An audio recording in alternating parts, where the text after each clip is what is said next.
for us, and it'll be covering using a career readiness app to teach health, finance, digital, and work skills. It is a hybrid session, so I am in the room. For those of you that are joining us online, again, use the Whova chat, and Greg will be able to relay any of your comments, questions, or feedback. And then if there's any questions or comments that come up in the room, then I will be able to relay those through the microphone. And that way, everybody joining in the hybrid will be able to hear everything going on in person. So today we'll be covering using a career readiness app to teach health, finance, digital, and work skills. I have a little bit of an agenda here today, so we'll just get started with a brief introduction. We'll jump straight into the career readiness courses on our app. But the big focus is going to be on how students, programs, and teachers can use the app to accelerate student learning. Now, most of you that have heard of Learning Upgrade, worked with us in the past, probably heard about us through our ESL and our math courses. So we have 6 English courses, and then we have full math all the way from basic through algebra. And then we have our test prep for GED, HiSET, and then TOEFL, IELTS. But today the focus will just be on the career readiness courses. But for those that would like to get started with us, you will have access to everything. So it's not just limited to what we cover today. Everything will be available to all of you. So today it's me and Greg. I need to get a picture of you on here, Greg. But if you've worked with Vinod or Haneen, they do a lot of the work with me. I'm based in Southern California, and so I do a lot of the work with refugees and new arrivals. But we work in adult education throughout the U.S. With our fantastic partners at New Readers Press. And so Greg here, coming from New York, has been a fantastic help to me, and hopefully he'll be a help to you for the hybrid online. But at our core, our focus at Learning Upgrade is to help organizations deliver life-changing education. And the way we do that is with accelerated learning in our app and then our LMS. Our LMS has gone over quite a few changes over the last year. So if you've worked with us in the past, we've integrated quite a few new tools to help. But it's really these 3 main components. So we'll focus on the app today. All of you will also have access to that LMS. And then free to start for everybody today, you'll get a free Learning Upgrade license for attending. So a little bit about us. We actually just hit our 4 millionth student this year. And so we've served over 4 million students. We started working with COABE and a lot in adult ed through the X Prize. So that was back in 2019.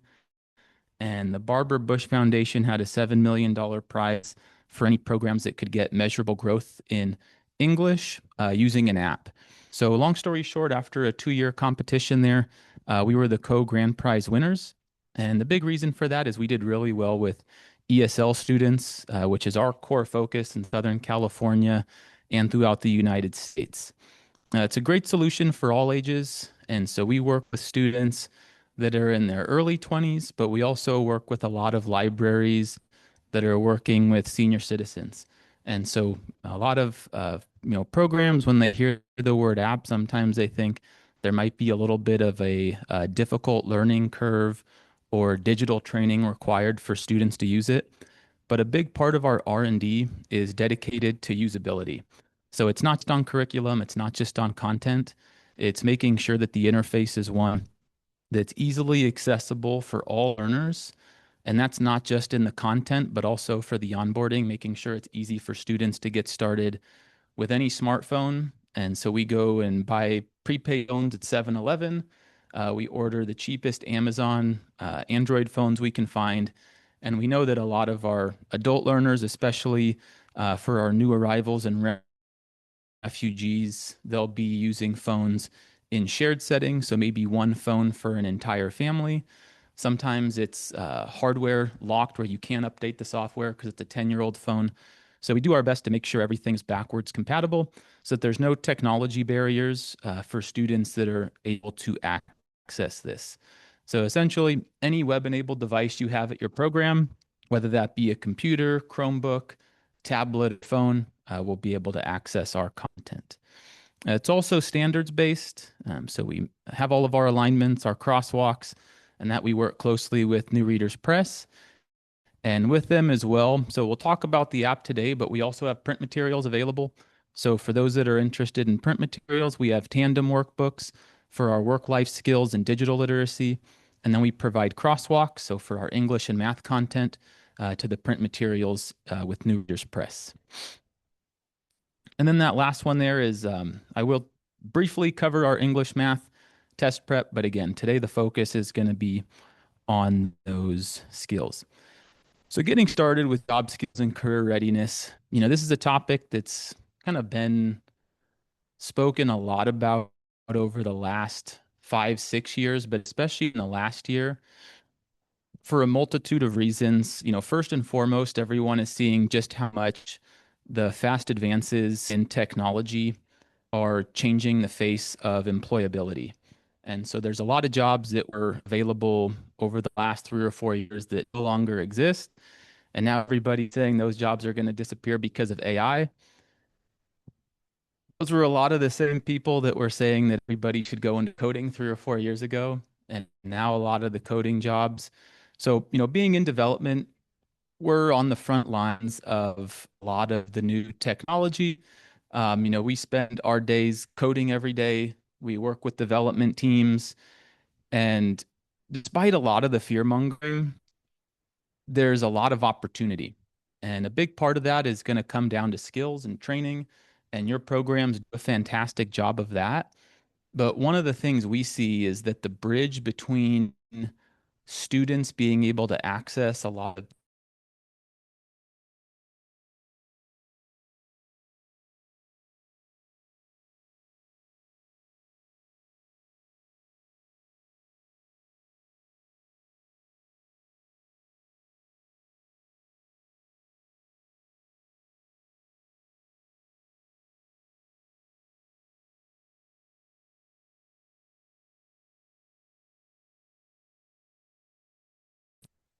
reach out in the chat.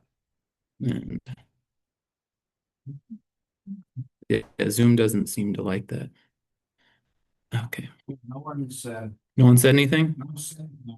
Twice if they could hear and didn't get any Okay. Hopefully, in the chat prompts. hopefully that was just Zoom then.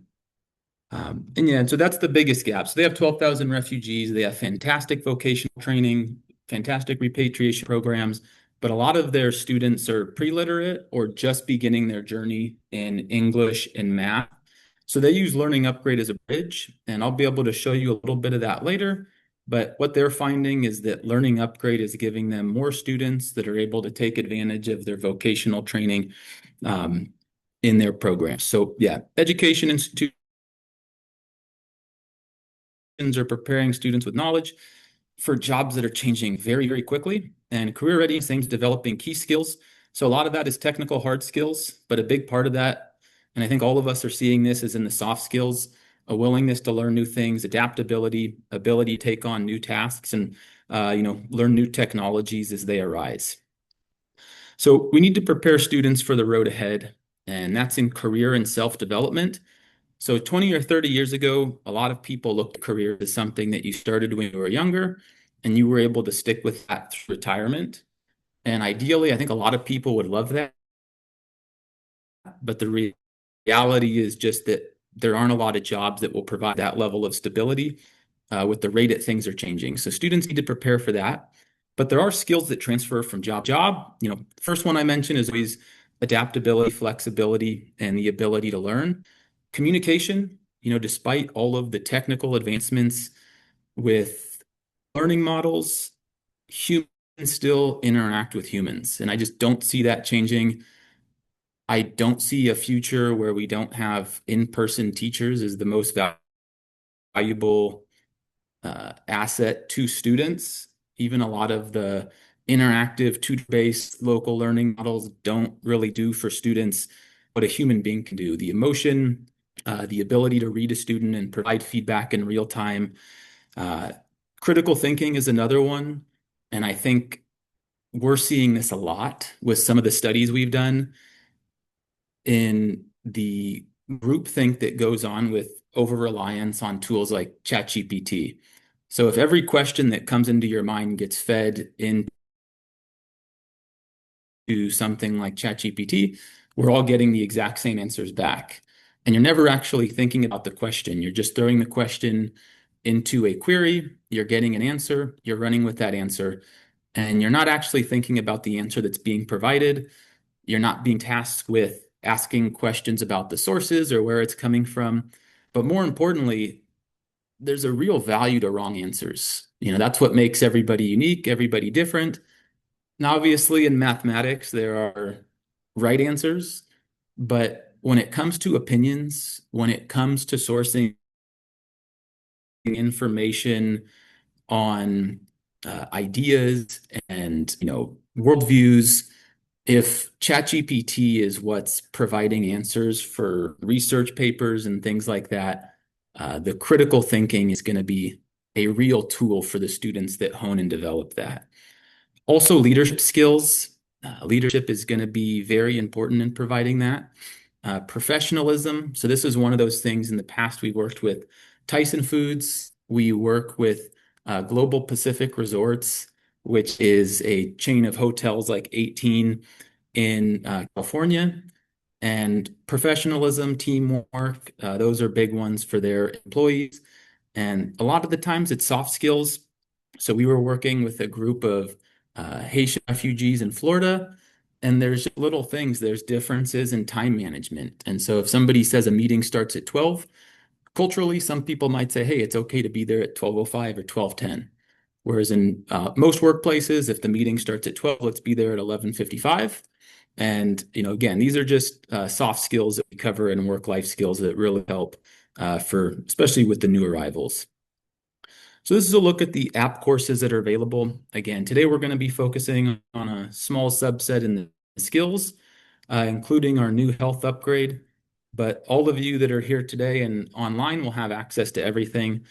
So you'll have access to our English and math. And the way those work is you can directly enroll students, or you can take our assessment. So we have an assessment tool. Students log in, they get assessed, and then they'll be directly enrolled into any of these courses. Most of our students for new arrivals are going to be basic or one. Each one of these courses is 60 lessons, covers a full grade of academic content, and it's all self-paced. So students log in, they get assessed, they're automatically enrolled. You'll get easy to read reports that'll tell you exactly where they make those based on any standard that you like when you set the course up. So if you want to see based on NRS levels, then we can show you that.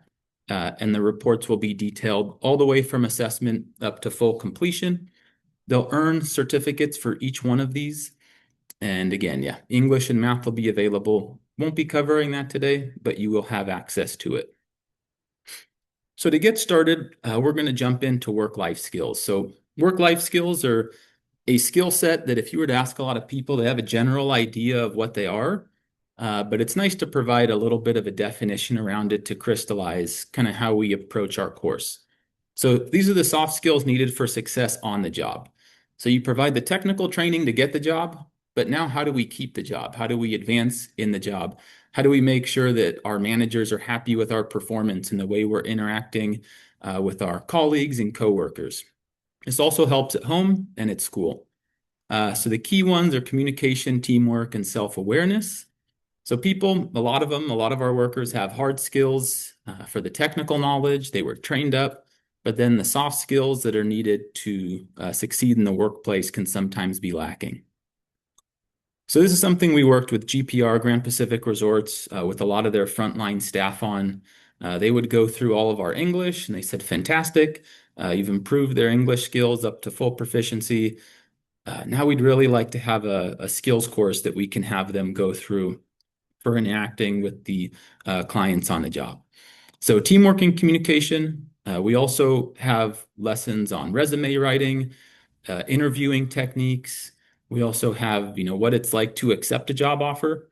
So that's one that, I don't know, for a lot of us might be something we don't think about, but there are right and wrong ways to decline an offer and to accept one.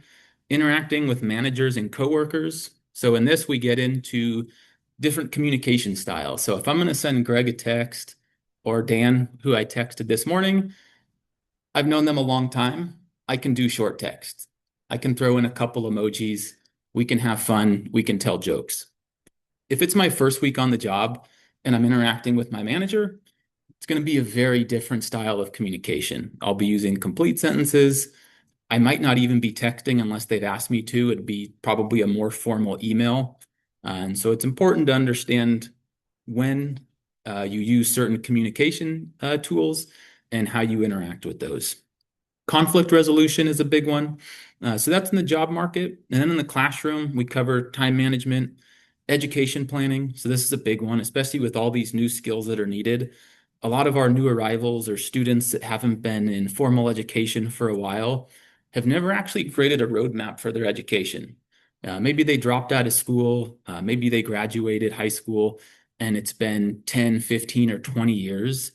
And now they're saying, I really know I want more or I need more. I'd like to earn more money. And I'm just going to an adult school, which is fantastic. And they told me I needed these things. But our goal with our education planning lesson is for them to think of the big picture and actually write out diagrams. So here's where I am at T0. These are the skills that I need in order to reach a certain destination on that timeline. And then I need to visualize what my end goal is. So, what is the ideal job?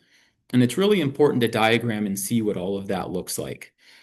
Navigating complex systems, that's another one where we branch off of the education planning and start looking at the career planning and goal setting.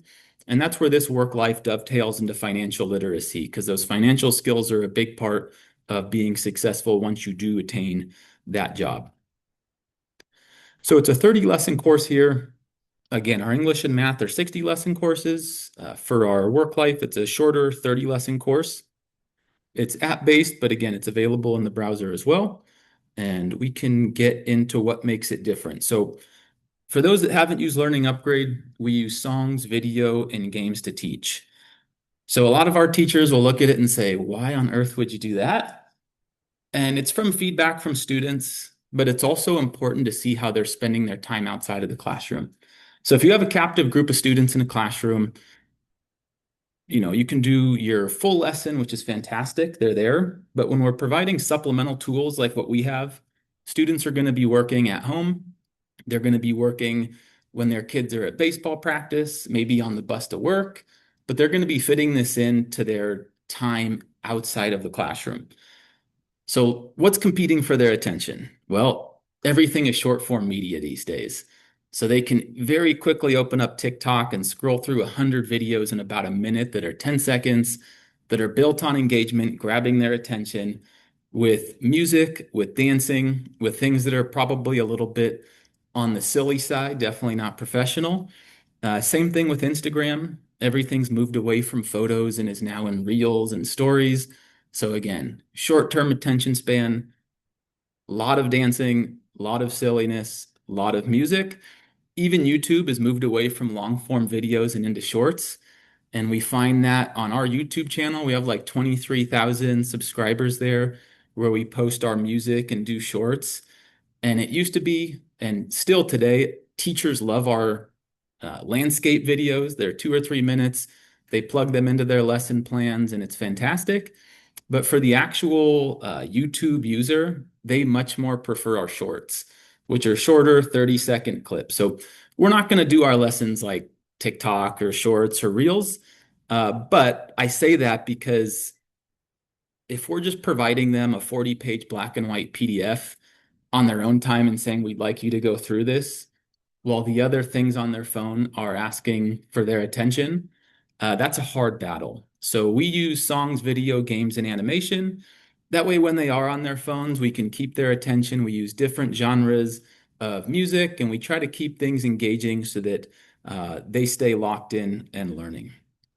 The way all of our lessons work, and I'll show you a lesson list, but they start out with narrated instruction. So they get an animated narrated instruction. That follows with music. So we try to do a schoolhouse rock where we do music with the instruction. And then comes practice questions. So they get a ton of practice questions. They're randomized. They get a chance to see new ones. And they have to earn 100 points in a lesson to complete that. They earn a bronze, silver, or gold. So 75%, 90, or 95. And that's when they get to move on. And as a teacher or an admin, you'll get to see detailed reports on how they're performing for all of that.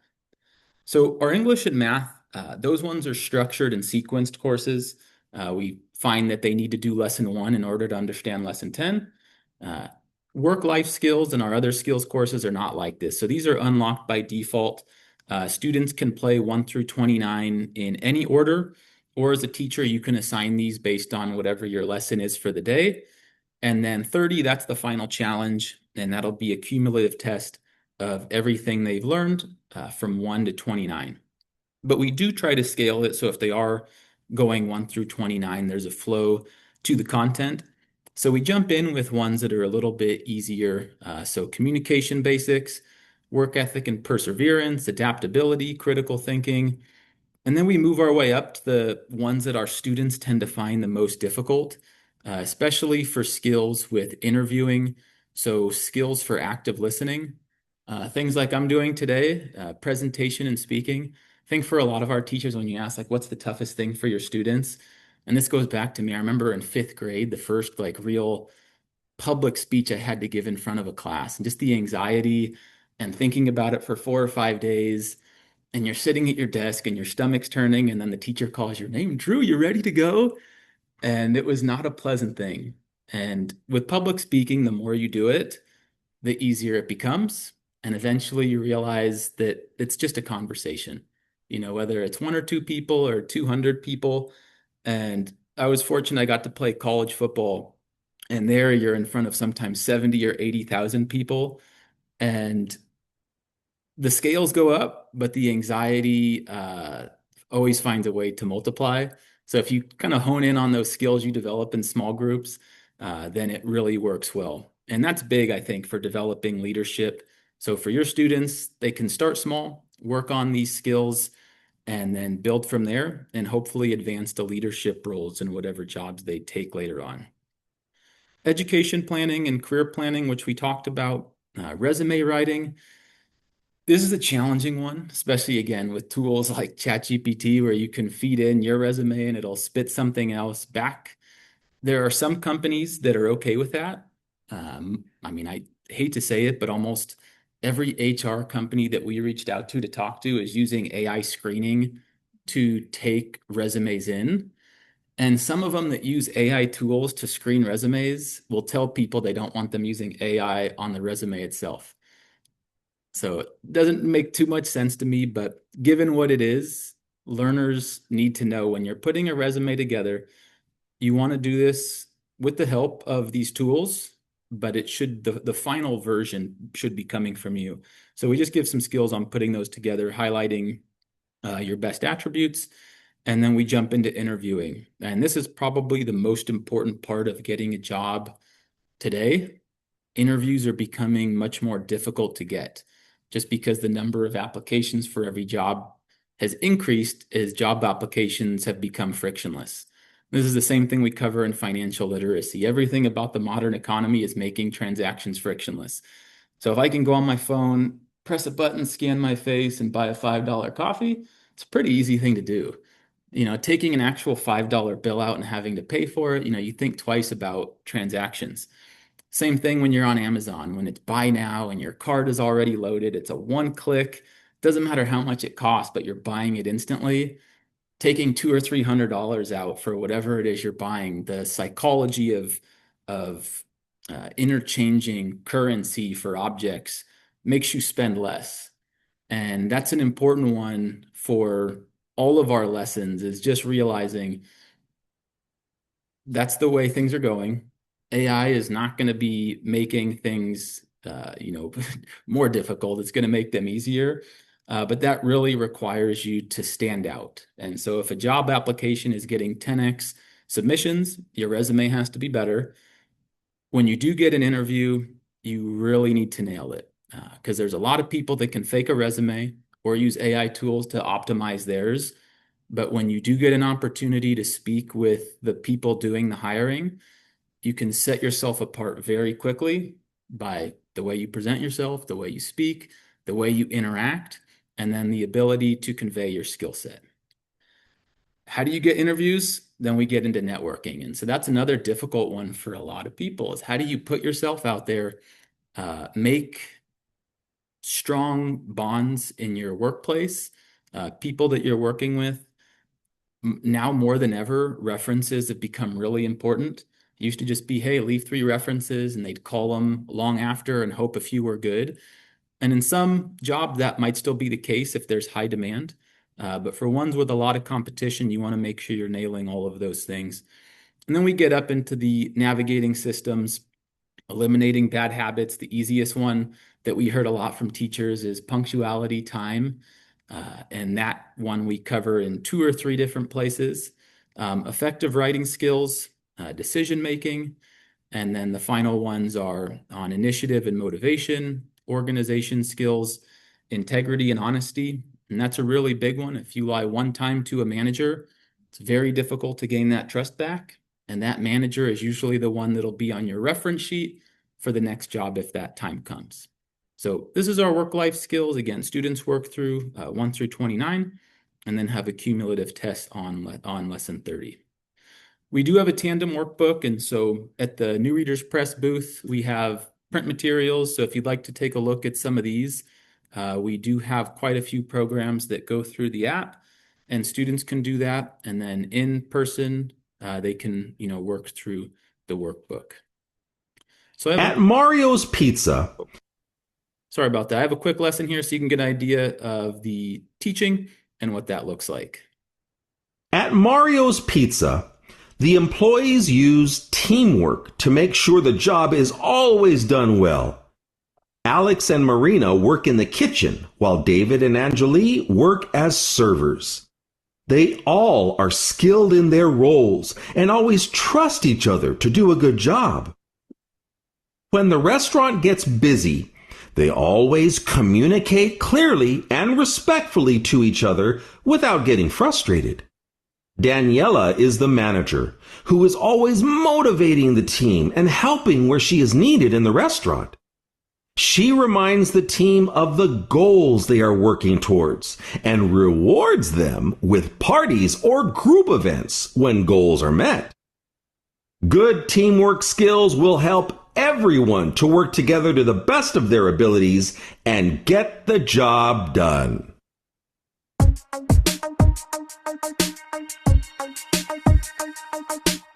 A good team has teamwork. Teamwork. Teamwork. A good team has teamwork. Teamwork. Teamwork. A good team is dependable. They trust each other to get the job done. A good team has structure. Everyone knows the rules and roles. A good team communicates. People talk to each other with respect. A good team has leaders that boost morale and motivate. A good team has teamwork. Teamwork. Teamwork. A good team has Teamwork. Teamwork. Teamwork. Read through this passage, then answer the questions about teamwork. Okay, so there you just get a quick look at the overview. So yeah, again, starts out with the narrated instruction, then we do music, and then the students answer questions. That's it? You can see which here, one is answer. right? We'll show them the section that was correct, and then if they get it incorrect, we have built-in feedback and remediation. Alon answered Tina's question in a clear. So every single one of our courses, we're recording over 10,000 pieces of audio. And the big reason for that is every practice question has that built-in feedback and remediation. So they're not just hearing the correct answer, but you saw in the paragraph, we'll show them with a highlight where the correct answer can be found. So if they go back and read it, it's like, okay, that's where the answer is. We also use arrows. And so highlights, arrows, color callouts, and narration allows the student to get the correct answer in real time. Then we can scale things back and give them easier questions, and then we can build up their skills and confidence until they get something that's a little more difficult. And we find that's really important for students. It can be tough if you're just working in a workbook and you don't get the correct answer. Sometimes you don't find out for days or a week, but that instant feedback and remediation is key. So from work life, we'll jump into digital. And so digital literacy is one all of us use every single day. It's the ability to use information and communication tech to find, evaluate, create, and communicate. And this is critical, requires cognitive and technical skills. So a lot of the older standards, ISTE and North Star, were very much focused on the technical skills of digital literacy. In the current climate, the cognitive digital literacy skills are actually far more important. We used to really have to train students. You go into a computer lab, you start up a computer. This is your interface. You're going to click on different apps or launch a browser, type into your URL. Very few people need to do that these days because they're mobile first, and no training is needed because all of our students are mobile first. They have all of the digital skills on their phone that are required for most tools. So that's made things a lot easier. 10 years ago, it was something where we would spend, days, sometimes week training at districts. Being in San Diego, we had a district contract with 150 plus schools. We went to every single school to train teachers and students because they were all either laptop carts, computer labs, or Chromebook based. Nowadays, students, even in first grade, jump in, launch, open up their Chromebook, and they're good to go. So we still do some of the training, but again, our digital literacy is focused on the new DQ standards, and that's an international standard. And we can cover some of the courses and take a look at what makes it different. So again, high interest, engaging lessons is our focus. We do extensive mobile and smartphone learning, not just computer focused. It includes topics that are things like digital citizenship, which is a critical one, safety, privacy, avoiding phishing scams. Net etiquette is a big one. So we talked about in work-life skills, how we communicate with colleagues, but it's also important to know that our online footprint is permanent. And maybe not in technical terms, but in real terms, what I communicate on a social platform can and probably will be found at any time. So if I'm making inappropriate comments, even if it's amongst friends at a young age, that digital footprint is going to follow me forever. When I go and apply for a job and I've posted a photo that in a professional setting might not be acceptable, or I've expressed my political opinion in a way that is not tenable for the employer, these are things that can cost you jobs. And it's important that our students know that the way they interact online needs to be viewed as permanent because it's much easier to search for these things than it used to be. And almost every HR department we talk to does social media and web screening for employment. Aligned to ISTE, DQ, and North Star standards, so we have all three of those covered. But again, we do focus probably a little more heavy on the cognitive digital literacy than others. And it's integrated into our complete system. So there's the skills that are needed to interact with the app. So they're developing all of this in real time. So you can see this is a full 60 lesson course just because there's more to cover. So we get started with those technical skills. So the computer basics, phone basics, network basics.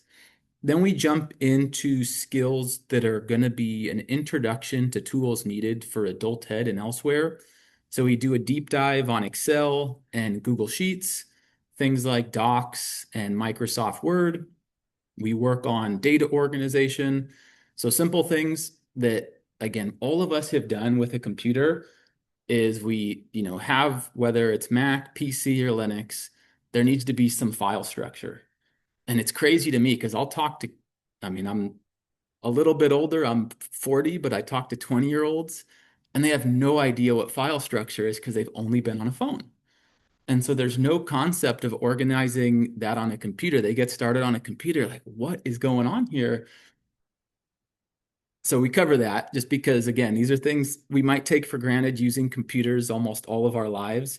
A lot of the mobile first or individuals that maybe have just not used computers are not going to have those skills. Then we get into some of the things that are needed for a lot of the self-employed. So you'll see in our financial literacy, we have a heavy self-employment focus. That's the number one thing our adult learners tell us they want to do, go into business for myself. So how do you exist with tools like Canva and on Yelp, presenting your business and presenting your best self? So we give them an intro on video creation, game creation, design process, an intro to coding and programming. So if you set up a website, what's the difference between your front end and your back end? What's required for each one? If it's just a business that's for marketing, you can just have a front end, you're good. All of a sudden, you want to open up a web store like, Shopify and you're selling things, that's going to require Payment processing, if you actually want to have users that are logging in, now you need a backend, a database where you're storing everything. So again, we're not going to do everything for them, but we're giving them an introduction on these topics and these skills that are required if they want to do a deep dive later. Then we get up into the cognitive social things.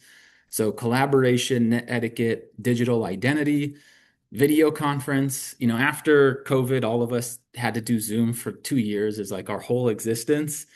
But there are some skills that are very much needed for video conferencing.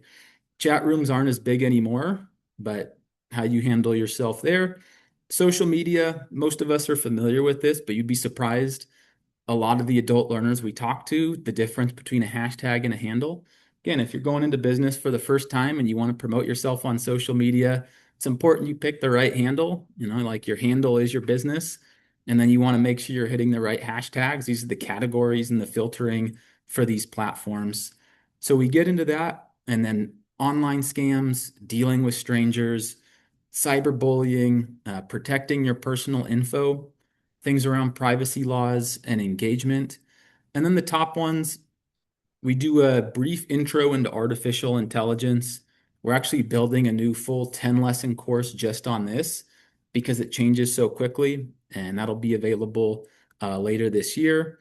And then we get into voice assistants, calendars, travel, and job search. So again, a full 60-lesson course here that's available for your students. And I'll do a brief demo on this, and then we'll jump into our finance and then cover health to wrap up. But again, we do have print materials here. So if you are looking to do a tandem of the app and print, the New Readers Press booth will be able to, they have samples for this, and we can talk about getting samples sent to your program. So everybody in person has a pilot form. So if you'd like to get started with a free learning upgrade pilot, you can just fill that out. If you don't, we can get you one. For those of you that are online, there'll be a QR code on the last slide, and you can scan that. Or you can just go to learningupgrade.com and click on pilot request and fill out the form there. Either option works for us. Sandra has to give a presentation at City Hall about adding bike lanes. She wants to collaborate with two of her friends on the presentation slides, but they both live far away.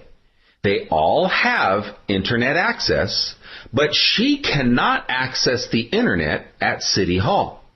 To get this done, Sandra needs to understand local and cloud documents. Local storage is when documents are saved directly on your computer or phone.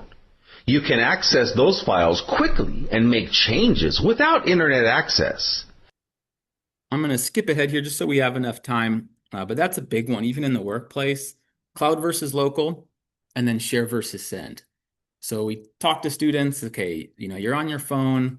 Most of them have it set now, if they have a newer phone, to 4K 60 frames a second.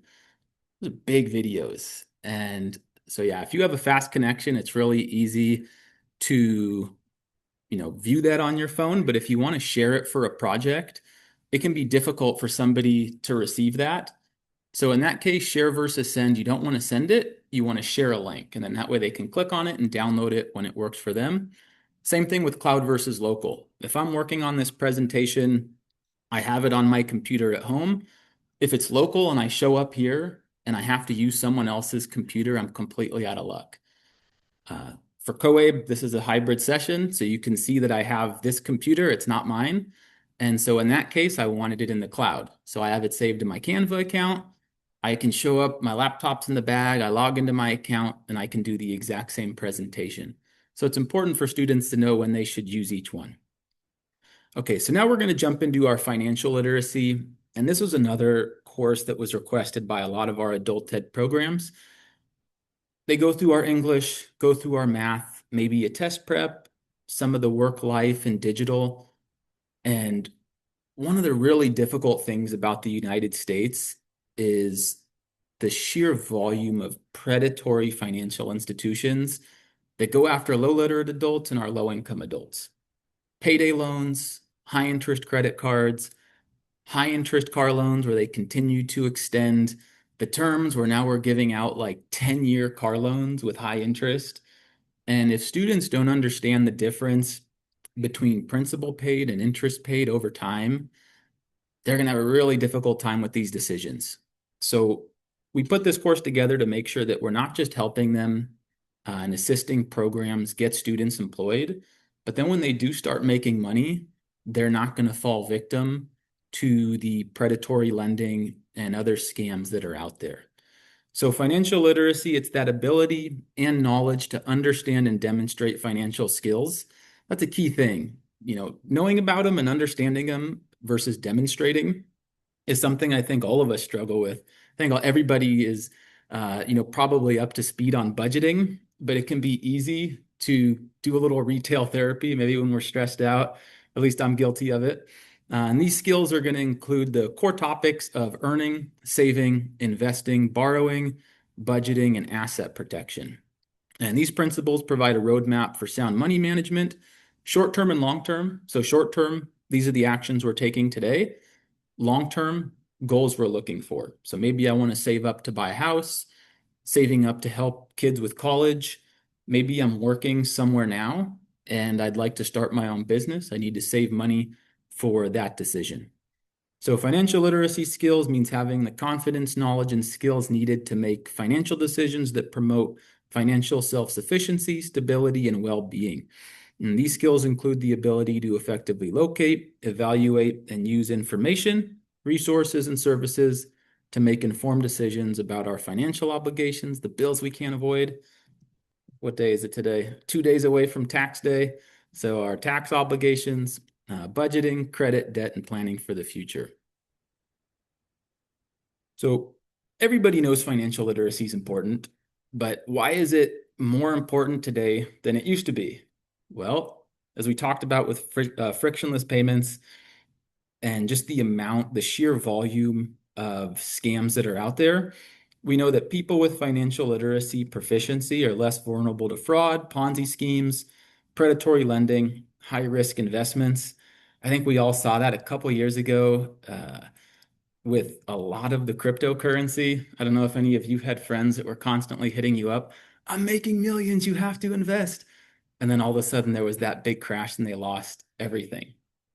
Then I don't know if you remember, there were the non-fungible tokens, but there was like the image of the monkey guy that one of the Paul brothers purchased for like, I don't know, it was like $500,000. So everybody started buying these and overnight they were worth not even pennies. It was pretty much clear to everybody that these were not going to be worth anything, but there's a lot of hype online.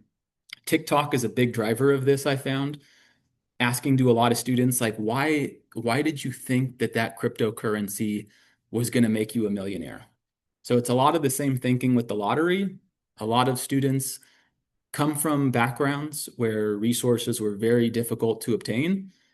Futures were not seen as something that were obtainable. Now they're in a position to maybe do something that could accelerate their pathway towards it, and they jump in with both feet. And so financial literacy is the constraint that says, okay, this is probably too good to be true. This is not something I should be pursuing. Financial literacy also helps people achieve expensive life goals. So business ownership, debt freedom, college retirement, and savings. This is a big one. I mean, the cost of college at every level continues to rise. I think all of us are in the same boat on the massive changes to federal funding at the adult school level, community college. We also work international, so a lot of that USAID funding hit the international programs we work with. So just being mindful about how we exist in very difficult budgeting times. In 21, the Federal Reserve of San Francisco reported that only 20% of purchases were made with cash. I tried to find an updated number on this, but I would have to assume it's lower than 20%. I mean, heck, even I'm staying at the Spring Hill Suites attached here, and they have a cashless notice up everywhere. We are tap or card only. You go to Disneyland, everything is tap or card. Doesn't matter where you go. People are trying to move away from cash. It's frictionless, and it's much more difficult to rein in your spending when it's that easy. People with financial literacy are less likely to take on unmanageable debt burdens, and this results in less bankruptcy, poor credit scores, foreclosure, eviction, and tax delinquency. And this is really key. Again, if you're an adult student, you're in a program, I want to take this next step in my life, and then you can't access a loan for your small business. Or maybe you do get that interview, you do very well, they do the background check, and they're like, wow, this person has a very low credit score. There are some protections for that, but a lot of jobs can do that, and they can take away a job offer based on credit score. So it's important to see how all of these things tie together. The Federal Reserve found that a quarter of Americans have no retirement savings, half lack funds to cover 3 months of wages, and 37% don't have $2,000 for an emergency. 43% have said they've used payday loans, pawn shops, or other expensive financial services to cover shortfalls. So you can see it's one of these things, you just don't realize how prevalent it is until you start digging into it. So we cover all of these in our courses. You can see 1 through 29, those are going to be the lessons, just like the other. Then we get into our final challenge, starting out with the basics of all of this: earning, spending, savings, budgeting. Then we get into the really important ones: mobile finance, mobile payments, credit cards. A lot of our students have never heard of compounding interest on the positive and the negative side. So if you're saving, compounding interest is fantastic. For your retirement, fantastic. On a 32% credit card, not fantastic. And it's important to go through the math, because maybe they say, okay, in 1 month or 6 months or 1 year, it's not bad. Let's look at 5 years or 10 years. If you're buying a home, it's really important. You look at the amortization table and just see the massive shift between interest in year 1 versus year 30, if you're on a 30-year, and just how much more principal you're paying.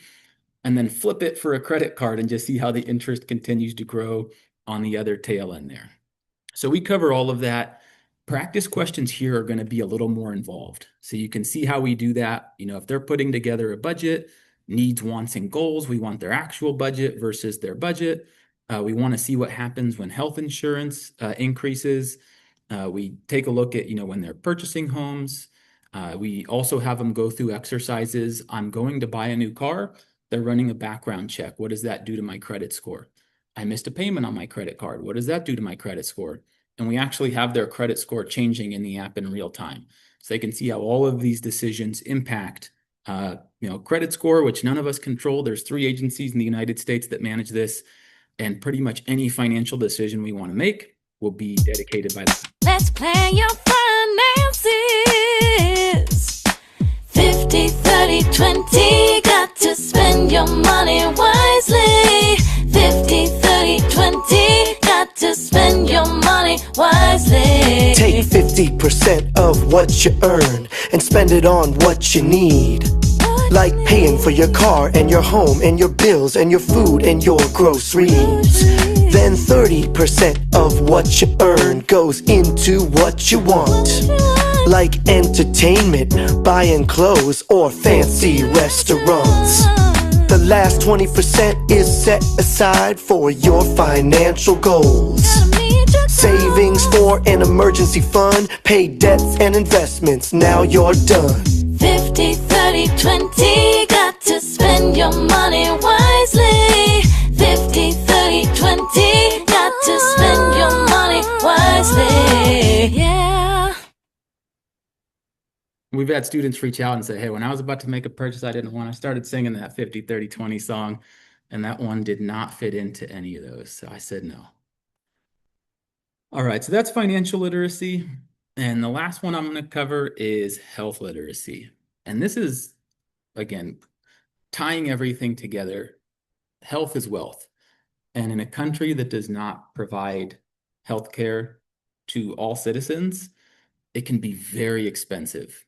And so even for all of us who probably get employer-provided healthcare, it is still very expensive.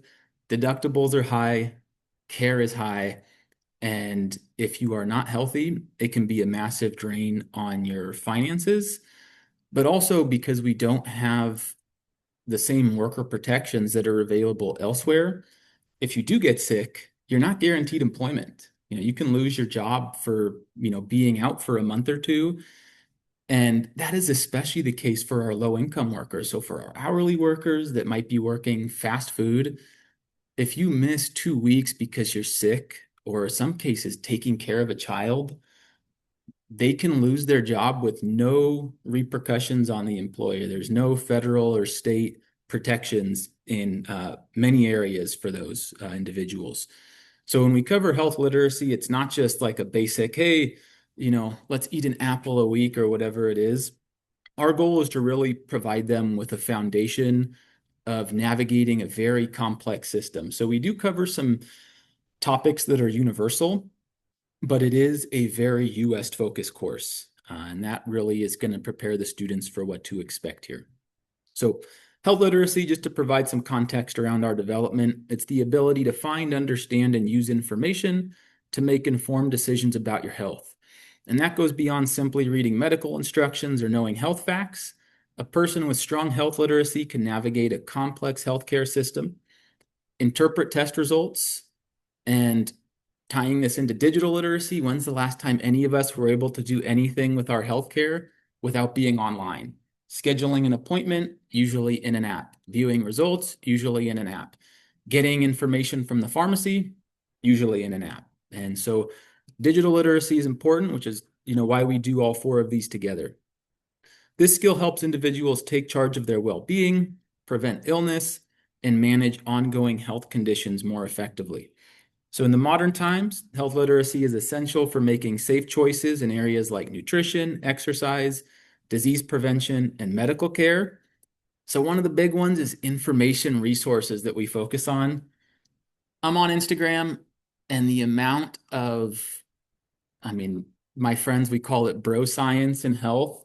Just be some random person that works out, and it used to be one thing, and now it's all, we have to get heavy metals out of our diet, and now we have to get all seed oils out of our diet, and now we have to buy this Kagan water filter because there's certain things in the water that, so health is important, health literacy, but one lesson, we actually focus on sources. Who is providing this information for health literacy? If it's a TikTok influencer, fantastic for them, but maybe not somebody you should be listening to before you listen to your actual healthcare provider. So that's a big one for us, is making sure we cover that as well. So why is health literacy important? I think intuitive, we all know why it is, but the one I just talked about, individuals with health literacy are less likely to fall victim to medical misinformation, unsafe treatments, or fraudulent health products. Again, with social media, TikTok and Instagram especially, it's very disturbing how prevalent these things are. Health literacy empowers individuals to make informed choices about nutrition, exercise, preventative care, and treatment options. And so a lot of the times insurers will try to funnel people into the cheapest treatment options, or maybe not the one that's ideal for them. So it's important to know, okay, what are the valid and research-based sources of information that I can ask questions? Healthcare systems are becoming increasingly complex, so they require patients to understand insurance coverage. So with insurance coverage, okay, I'm paying every month a monthly payment, which is never cheap in the United States. Perfect, I'm covered. Not so fast, you're not. You usually have a deductible. So let's say you go in, and for most people, the deductible is quite high these days. So maybe your deductible is $10,000. Your yearly physical is covered, but what about things that aren't considered, medically necessary? A lot of healthcare plans for things like skin, to go see a dermatologist, that might not be covered. Even if you see something on yourself and say, hey, that freckle looks different than it did last month, is that going to be covered or is it not? And so it's important to understand what's covered with your plan, what's covered with your copays, what your deductible is, and what your responsibilities will be financially going on from that. In 2022, the U.S. Department of Health and Human Services reported 9 out of 10 adults struggle with understanding and using health information. I was surprised it wasn't 10 out of 10. I don't know who that 10% is, but it's something I struggle with mightily. People with higher health literacy are more likely to follow prescribed treatments. This is big. All of us that take antibiotics at some time, you get sick. The doctor always says, make sure you stick with it. Even if you're feeling fantastic, make sure you take the pills until you're done. So it's important that we are able to read these labels, listen to our doctors, and go through. Also, attend regular checkups. The number one way to stay healthy is preventative maintenance. So get the annual physical, get the annual blood work. If anything shows up, they're going to see it early versus seeing things, months or years after you first have symptoms. Recognizing early signs of illness, and then how do we reduce hospitalizations and complications? CDC reports that limited health literacy is linked to higher rates of chronic disease, preventable hospital visits, and billions of dollars in avoidable healthcare costs each year. Again, this is like the whole thing that ties into our finance. That 50, 30, 20, saving 20, they're drops in the bucket, but it adds up over time. Preventative care sometimes seems wasteful. I'd rather spend that 20% on my wants and financial literacy. Same with preventative care. There are costs that come up front that actually pay off later. And so you're spending less in healthcare costs by spending a little bit more now. And again, this is something that not everyone is in control of. This is one of the major challenges in certain geographic regions. There's a lot of research on food deserts. Being able to access quality, unprocessed food is not easy. Water quality, which everyone saw in Flint, Michigan, but it's not isolated there. Being able to drink quality tap water from your house without paying for expensive filtration is not a given in the United States. So again, it's just important for everyone to understand how to navigate these. So similar to our other ones, we like to start with the basics. So we just get into health basics, the basics of nutrition, exercise, sleep.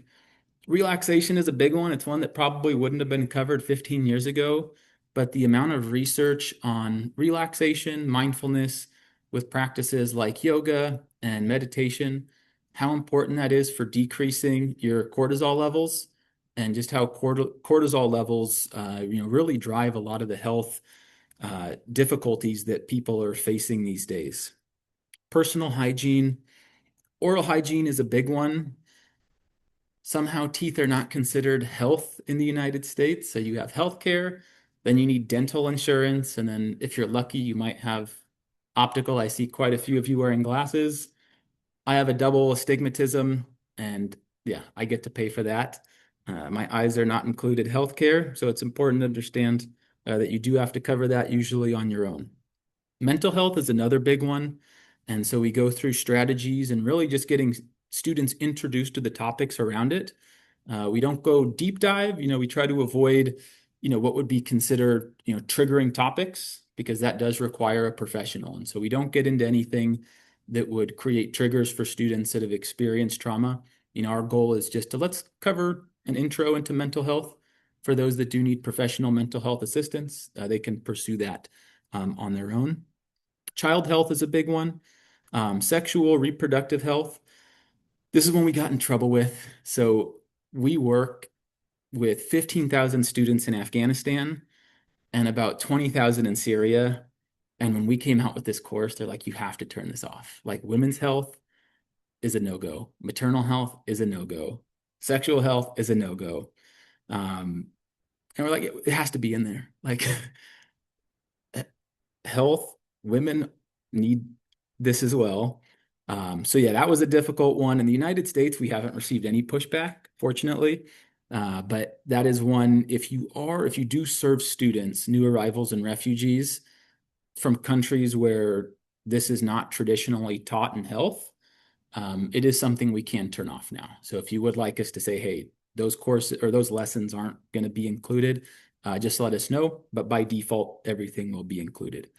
Medical facilities. So we have a great lesson on this. So if I were to say, Greg, you're not feeling well today, well, what's wrong? Well, I fell off my bike and my wrist hurts. Where are you going to go? Do you go to the hospital? Do you go to urgent care? Do I go to a pharmacist? Do I go, and so we actually have all of the potential places you would go given a healthcare situation. and then we teach you which one you would pick. Something, again, we might all take for granted, but for somebody that's maybe never had healthcare, which a lot of our students, maybe they haven't had healthcare in some time, they're going through all of your, training, they take our courses, they get a job, and wow, I have healthcare for the first time in 20 years. I'm not feeling well. I can actually go somewhere and get help, or where do I go? There was an urgent care on the corner, but I showed up and they said that the card that I have isn't the right card because my insurer is not covered here. So we just want to go through all of those circumstances and scenarios so that when a healthcare situation does arise, they're confident. They say, okay, I'm going to ER. I'm going to urgent care. This is not urgent, so I'm going to set an appointment with a dermatologist in 2 weeks, and that's okay. And so we just want to go through all those scenarios so they know what to do. Health access payments, this is another big one. We actually go through a portal, so they have an account. They're paying premiums. So what is the difference between a copay and a premium? Okay, so the premium I have to pay every month, but then, let's say I am going in for a physical, or maybe I'm, just going in for my kid is sick. And so those copays add up, but we need to know that we do have to pay those. Those aren't included in premium payments. And then for our deductible, once we reach a certain amount, then everything is going to be comped. Deductibles tend to be high though, so we want to make sure they understand the difference between all of those. And then getting into medical tests, then comes more the science class stuff. So we get into the basics of viral disease, bacterial disease, parasitic disease, and then some of the long-term health. So heart disease, things you can do to mitigate risk there. A lot of that is going to be diet and exercise related. Cancer, which is crazy how much that is growing in younger ages. Used to be unheard of that individuals in their 30s and 40s would have high rates of cancer. Colon cancer is probably the biggest one.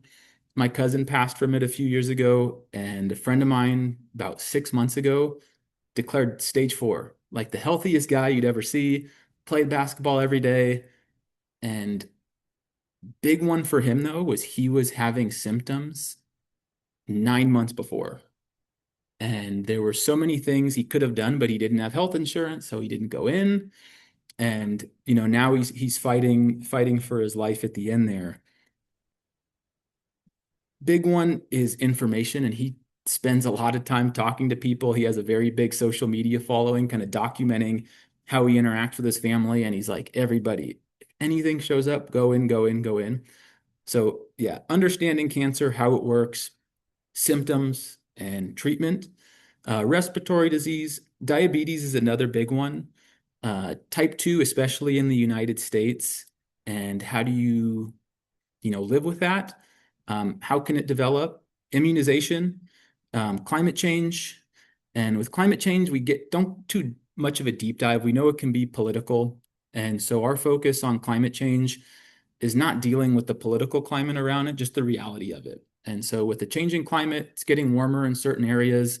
Certain areas are not going to be hospitable for living. It's more difficult to work if you're working outside.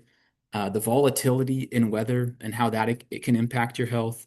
And then environmental health, things like, loud noises, air quality, and then again, final challenge. So we wrap up there. And so they'll have 1 through 29 and then take that final test. So Nutrition. do this last Check song out and the then we'll mix. close out. Check out this healthy mix. My nutrition is balanced. Check out this healthy mix. My nutrition is balanced. Bread, pasta, rice, those are carbohydrates. Mix them in nice, storing up your energy to use later on. Eggs, meat, beans, let's mix in some proteins. Building up your muscles and bones, making them strong. Milk, butter, and oil are fats. How about mixing in that? They give you energy and help absorb vitamins. I need some fiber, get me those grains, fruits, and vegetables. Helping your digestion, now the mix is the best there is. Check out this healthy mix. My nutrition is balanced. Check out this healthy mix.